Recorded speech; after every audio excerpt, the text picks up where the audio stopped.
বিসমিল্লাহির রহমানির রহিম কুল আতিউল্লাহ ওয়া আতিউর রাসূল। রে আমার বান্দা বন্দীগণ, দুনিয়ার সরজমিনে গে এমন একজন মহামানব প্রেরণ করিয়াছি, এমন এক মহান নেতা প্রেরণ করিয়াছি, এমন এক মহান নবী আমি প্রেরণ করিয়াছি। হে আমার বান্দা বন্দী, তোমরা যদি আমাকে পেতে চাও, তোমরা যদি আমার জবানদি হাসিল করিতে চাও, রে আমার বান্দা বান্দি জোরে রাখো গো, তোমাদেরকে ওই নবীর ইতাআত করা লাগবে যে নবীকে আমি মনোনীত করেছি, যে নবীকে আমি নির্বাচিত করেছি, ও নবী মুহাম্মদুর রাসূলুল্লাহ সাল্লাল্লাহু তাআলা আলাইহি ওয়াসাল্লামের যদি তোমরা খাঁটি উম্মত হইতে পারো, ও আমার বান্দা বান্দি জোরে রাখো, কবরটা তোমার ইয়াজুল জান্নাহ বনে যাবে। আর যদি তোমাদের পরিচয়টা রাসূল সাল্লাল্লাহু তাআলা আলাইহি ওয়াসাল্লামের উম্মত না হয়, আমার বান্দা বান্দি জোরে রাখো, ওই কবরটা রিয়াজুল জান্নাহর পরিবর্তে ওই কবরটা জাহান্নামের টুকরা বনে যাবে। কি বলেন? যদি আমরা রাসূলুল্লাহ সাল্লাল্লাহু তাআলা আলাইহি ওয়াসাল্লামের খাঁটি উম্মত হিসাবে দুনিয়াতে পরিচয় দিতে পারি, এই পরিচয়টা যদি কবর পর্যন্ত যায়, আল্লাহ তাবারক তাআলা রাসূল তিনি বলেছেন ওই কবরটা তোমার জন্য জান্নাতের একটি টুকরা বেড়ে যাবে বলে সুবহানাল্লাহ। যদি আমার পরিচয় রাসূল সাল্লাল্লাহু আলাইহি ওয়াসাল্লামের উম্মত না হয়ে অন্য কারো উম্মত হয়, অন্য কোন বান্দার পরিচয়টা আমি কবরে দিয়ে দিই, তো মুআজ্জাজ আল্লাহ তাবারক তাআলা বলছেন তিনার হাবিবের জবান দিয়ে ওই কবরটা হয়ে যাবে জাহান্নামের টুকরা। অতএব আমাদের পরিচয়টা হতে হবে আমরা রাসূল সাল্লাল্লাহু তাআলা আলাইহি ওয়াসাল্লামের খাঁটি উম্মত, রাসূল সাল্লাল্লাহু তাআলা আলাইহি ওয়াসাল্লামের সত্যিকারের আশিক, আমি একজন মুসলমান, আমি একজন মুমিন।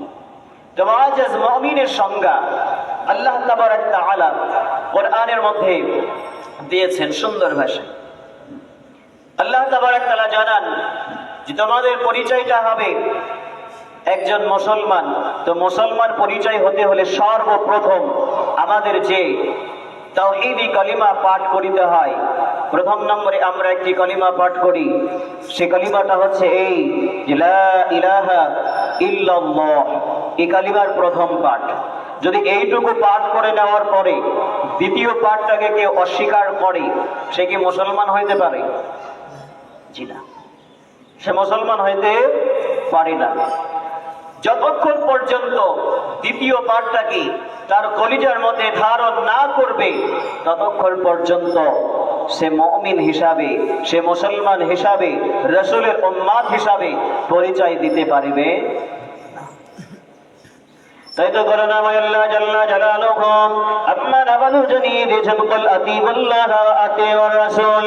হে আমার বান্দা বন্দীগণ, তোমরা যদি আমার নবীর ইতাআত করে চলো, তোমরা যদি আমার হাবিবের পৈরবি করে চলো, তবে তোমরা কি হবে? তোমরা মুমিন হিসাবে, তোমরা মুসলমান হিসাবে পরিচয়টা দিতে পারবে।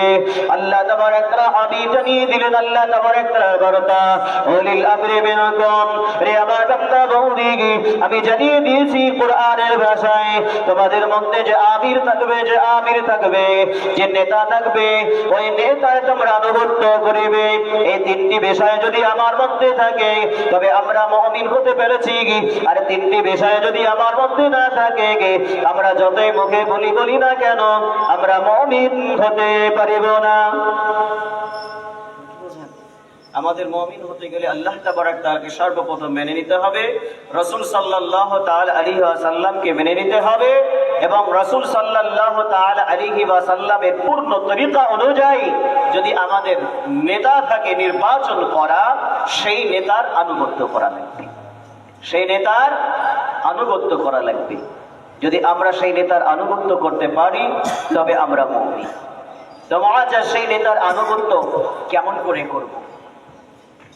রাসূলুল্লাহ সাল্লাল্লাহু তাআলা আলাইহি ওয়াসাল্লাম তিনি জানিয়েছেন, তিনার পবিত্র জবান দিয়ে, রে আমার উম্মত উম্মতি, তোমরা আমার আনুগত্য করবে আমার সাহাবাদের দেখে। সাহাবারা যেই রকম ভাবে রাসূল সাল্লাল্লাহু তাআলা আলাইহি ওয়াসাল্লামের আনুগত্য করেছিল, ওই রকমই আমাদের আনুগত্য করা লাগবে। একটু খেয়াল করেন, রাসূল সাল্লাল্লাহু তাআলা আলাইহি ওয়াসাল্লামের সাহাবারা কেমন তেনার আনুগত্য করেছিলেন, তেনার পায়রবি কেমন করেছিলেন, তেনার কথাগুলিকে কেমন প্রাধান্য দিতেন। একটু অকেয়া আপনাদের সম্মুখে উন্মোচন করে বোঝা আসবে রাসূল সাল্লাল্লাহু তাআলা আলাইহি ওয়াসাল্লামের প্রতিটি কথাকে তারা কেমন ভাবে মেনে নিতেন, কেমন ভাবে তাদের কলিজা দিয়ে ভাবতেন। আল্লাহ তাবারাক তাআলার হাবিব হযরত মুহাম্মদ মুস্তাফা সাল্লাল্লাহু তাআলা আলাইহি ওয়াসাল্লাম তিনি মওত সম্পর্কে একবার ধারণা করতে বললেন। তেনারই প্রথমতম স্ত্রী হযরত খাদিজাতুল কুবরা রাদিয়াল্লাহু তাআলা আনহাকে রাসূলুল্লাহ সাল্লাল্লাহু তাআলা আলাইহি ওয়াসাল্লাম যেই দিন মরণ সম্পর্কে একটু গবেষণা করতে বললেন, তো আজ সেই দিন থেকেই মা খাদিজাতুল কুবরা রাদিয়াল্লাহু তাআলা আনহা তিনি মওত সম্পর্কে একটু চিন্তা করতেন, ভাবনা করতেন। আজ বর্তমানে আমাদের আজকে দেখেন এই কবরস্থান সম্পর্কেই আজকে জলসা। একটা দিন অতিবাহিত করা, একটা সময়, একটা পূর্ণ দিনে নয়, দিনের এক অংশ, তার সঙ্গে একটি রাত্রির এক অংশ অতিবাহিত করা লাগবে। তো অনেকে দেখা যাচ্ছে এদের প্রতি ঘোরাঘুরি করছে, এখনো সময় রয়েছে, চলে আসি। তবে আজ মৃত্যু সম্পর্কে রাসূল সাল্লাল্লাহু আলাইহি ওয়াসাল্লাম যে গবেষণা করতে বললেন, ভাবতে বললেন, এই ভাবনাটা কেমন এনেছিলেন হযরত খাদিজাতুল কুবরা রাদিয়াল্লাহু তাআলা আনহা, এ সম্পর্কে গতি সংখ্যক কথা বলে ইনশাআল্লাহুল আজিজ আমার বক্তব্য এদিকে রাখবো। রাসূলুল্লাহ সাল্লাল্লাহু তাআলা আলাইহি ওয়াসাল্লাম তিনি বললেন, হে আমার একনিষ্ঠ স্ত্রী খাদিজা, তুমি মওত সম্পর্কে একটু ভাবনা করো, একটু চিন্তা করো, একটু গবেষণা করো।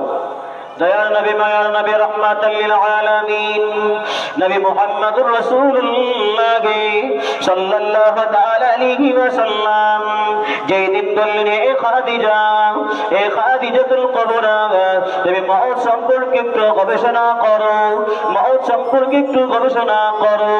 দয়ার নবী, মায়ার নবী, রাহমাতাল লিল আলামিনের স্ত্রী খাদিজাতুল কুবরা রাদিয়াল্লাহু তাআলা আনহা একদিন এমন ঘটনা ঘটে যায়, যেই নামাজের পানিতে বসে বসে ফজরে সালাত আনতে আপনার কিনা মওত সম্পর্কে মুরাকাবা করিয়াছেন। আপনার কিনা চক্ষুটা বন্ধ করে অন্তর চক্ষু দিয়ে আপনার কিনা ভাবনায় আনয়ন করিয়াছেন, আমি খাদিজা আমার যেন দুনিয়া থেকে বিদায় নিয়েছি। আজরাইল আলাইহিস সালাম এসে আমার রূহটাকে কবজ করে নিয়েছে। খাদিজাতুল কুবরা রাদিয়াল্লাহু তাআলা আনহা এমন আপনার কিনা ভাবনায় আনয়ন করিয়াছে, যেই নামাজের পানিতে বসে বসে আপনার কিনা মৃত্যু সম্পর্কে ভাবনা করিতে রয়েছেন। তিনি চক্ষুটা বন্ধ করে দেখেন, আমি খাদিজা আমি যেন মৃত্যুবরণ করিয়াছি। আমার গোসল করানোর জন্য কেউ যেন কি করছে, পানি গরম করিতে রয়েছে, কোলের পাতা দিয়ে পানি গরম করিতে রয়েছে। কেউ বা আমার জন্য বাজারে কাফন আনয়ন করিতে গিয়েছে, কেউ বা এমন করি ছাড়ে কাঁচা বাসটি আমার জন্য কর্তন করিতে রয়েছে, কেউ বা মাইকে আমার জন্য এলান করেছে। বিবি খাদিজা রাদিয়াল্লাহু তাআলা আনহা এমন করে মওত সম্পর্কে ভাবলেন, মৃত্যু সম্পর্কে ভাবলেন। এমন করে ভাবতে ভাবতে অন্তর চক্ষু দিয়ে যখন গবেষণা করিয়াছেন, আর খাদিজা রাদিয়াল্লাহু তাআলা আনহা কান্না করিতে শুরু করেছেন। এতটাই কান্না করিতে শুরু করেছেন, কান্না করিতে করিতে করিতে দেখা যায় খাদিজা রাদিয়াল্লাহু তাআলা আনহা আপনার কিনা যেই নামাজ থেকে, নামাজের পানি থেকে যেন কখন গড়াগড়ি দিয়ে মাটির মধ্যে ধরাই গড়াগড়ি করিতে করিতে কান্না করে। খাদিজা রাদিয়াল্লাহু তাআলা আনহার এখন কান্না দেখে মা ফাতিমাতুল জাহরা রাদিয়াল্লাহু তাআলা আনহা তিনি বলেন, ও আম্মা জান, আপনি কান্না করিবেন না, কারণ আপনার কান্না আমি সহ্য করিতে পারি না, আপনার কান্না আমি সহ্য করিতে পারি না। খাদিজা রাদিয়াল্লাহু তাআলা আনহার কান্না থামাই না। খাদিজা রাদিয়াল্লাহু তাআলা আনহা যেমন আপনার কেন কবরের জামানায় বাড়ি দিয়ে দিয়েছেন, খাদিজাতুল কুবরা রাদিয়াল্লাহু তাআলা আনহা তিনি ভাবেন আমার রোগটা কবজ হয়ে গিয়েছে, আমার যেন কাফন করানো হচ্ছে, আমার যেন গোসল করানো হচ্ছে, চারজন আমাকে কাঁধে করে লইয়া এমন করে কবরস্থানে চলে যায়, কবরের মাঝারে আমাকে রেখে দেয়। আমি খাদিজা রাদিয়াল্লাহু তাআলা আনহা কবরের মাঝারে যখন শহীদ করে দেওয়া হয়, কবরের মাঝারে যখন শহীদ করে দেওয়া হয়, খাদিজাতুল কুবরা রাদিয়াল্লাহু তাআলা আনহা তিনি হযরত মুহাম্মদ মুস্তাফা সাল্লাল্লাহু তাআলা আলাইহি ওয়াসাল্লামকে বর্ণনা দিলেন, ইয়া রাসূলুল্লাহ ইয়া হাবিবাল্লাহ, আমি ওই সময় কান্না করিতে শুরু করিয়াছি, ওই সময় কান্না করিতে শুরু করিয়াছি যেন আমার মনে হচ্ছে গে দুই পার্শ্ব থেকে আমাকে যেন চাপ দিতে শুরু করেছে। ইয়া রাসূলুল্লাহ ইয়া হাবিবাল্লাহ, এমন করে আমার কান্না শুরু হয়ে গেছে, কবরের আযাবকে আমি সহ্য করিতে পারিব না, কবরের আযাব তো সহ্য করিতে পারিব না, মওতের জ্বালা তো সহ্য করিতে পারিব না। ইয়া রাসূলুল্লাহ, এই ভাবনাটা আদায়ন করার পরে পরে আমার কান্না শুরু হয়ে গেছে। তাই তো কবির ভাষায় কবি আপনার কেন জানিয়েছেন, সুন্দর ভাষায় কবি লিখিত আপনার লিপিবদ্ধ করে দিয়েছেন, কবরের আযাব এত কঠিন সইতে আমি পারিব না, মৃত্যুর যন্ত্রণা এত কঠিন সইতে আমি পারিব না, কবরের আযাব এত কঠিন সইতে আমি পারিব না। ও গো দয়াময় হে রহিম, চাই শুধু তোমার করুণা, কবরের আযাব এত কঠিন সইতে আমি পারিব না, মৃত্যুর যন্ত্রণা এত কঠিন সইতে আমি পারিব না।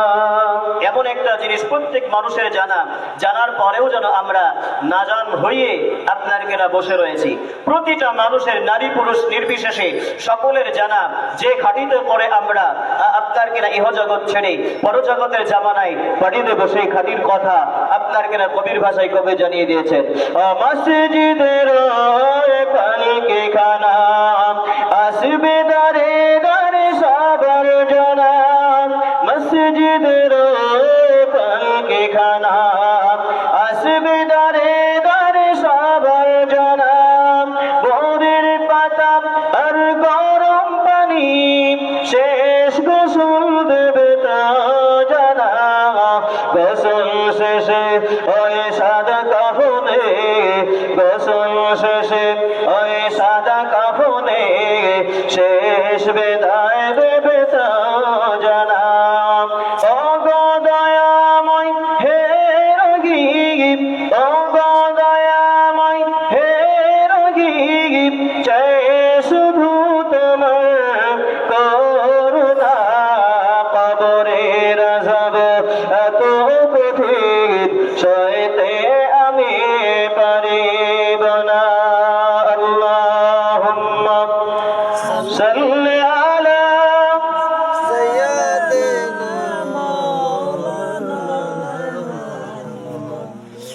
ওয়া আলা আলি সাইয়্যিদিনা মাওলানা মুহাম্মদ সাল্লাল্লাহু তাআলা আলাইহি ওয়াসাল্লাম। তো মুআজ্জাজ, এই কবরের আযাবকে সম্মুখে রেখে বিবি খাদিজা রাদিয়াল্লাহু তাআলা আনহা এতটাই কান্না করছেন, এতটাই কান্না করছেন যে কান্না করার কারণে আপনার কেনা নামাজের বাড়ি থেকে যখন ধুলাই গড়াগড়ি, খাদিজা রাদিয়াল্লাহু তাআলা আনহার কান্না যখন থামেই না, খাদিজা রাদিয়াল্লাহু তাআলা আনহার কান্না যখন থামেই না, মা ফাতিমা যাহরা রাদিয়াল্লাহু তাআলা আনহা ডাক দিলেন, ও আব্বা হুজুর, আপনি তাড়াতাড়ি করে বাড়িতে আসুন।